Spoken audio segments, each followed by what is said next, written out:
திருவண்ணாமலையில் மேம்படுத்தப்பட்ட ரயில் நிலைய திறப்பு விழாவில் பங்கேற்ற திமுகவினரும் பாஜகவினரும் போட்டி போட்டு முழக்கமிட்டனர்.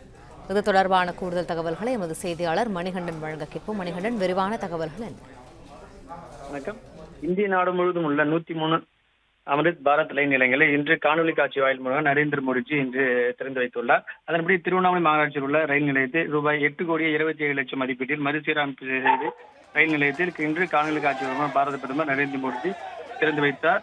இந்நிகழ்ச்சியில் மாவட்ட ஆட்சியர் தர்பகராஜ், எம்பி CN அண்ணாதுரை, பாஜக சார்பில் மாநில பொதுச் செயலாளர் திருமதி கார்த்தியாயினி, மாவட்ட தலைவர் ரமேஷ் உள்ளிட்ட ஏராளமான திமுகவினர் மற்றும் பாஜகவினர் கலந்து கொண்டனர். அப்போது ரயில் நிலையத்தை பாரத பிரதமர் நரேந்திர மோடிஜி காணொலி காட்சி வாயிலாக திறந்து வைத்த போது பாஜகவினர் மோடி வாழ்க என்றும் மோடி வாழ்க என்றும் கோஷங்கள் எழுப்பிய நிலையில் திடீரென அங்கே கூடியிருந்த திமுக தொண்டர்கள் திமுக வாழ்க என்றும் தளபதி MK ஸ்டாலின் வாழ்க என்றும் மாறி மாறி கோஷங்களை எழுப்பியதால் சிறிது நேரம் ரயில் நிலையத்தில் பரபரப்பு காணப்பட்டது.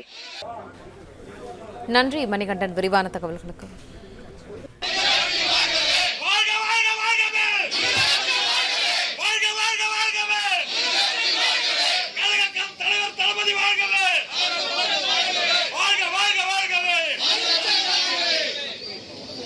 ஒரு விஷயத்தை மறந்துட்டேன்.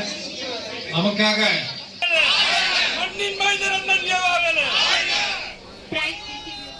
பிளே ஸ்டோர் மற்றும் ஆப் ஸ்டோரில் இருந்து பாலிமர் செயலியை QR கோடு மூலம் பதிவிறக்கம் செய்யுங்கள். செய்திகளை உடனுக்குடன் பெறுங்கள்.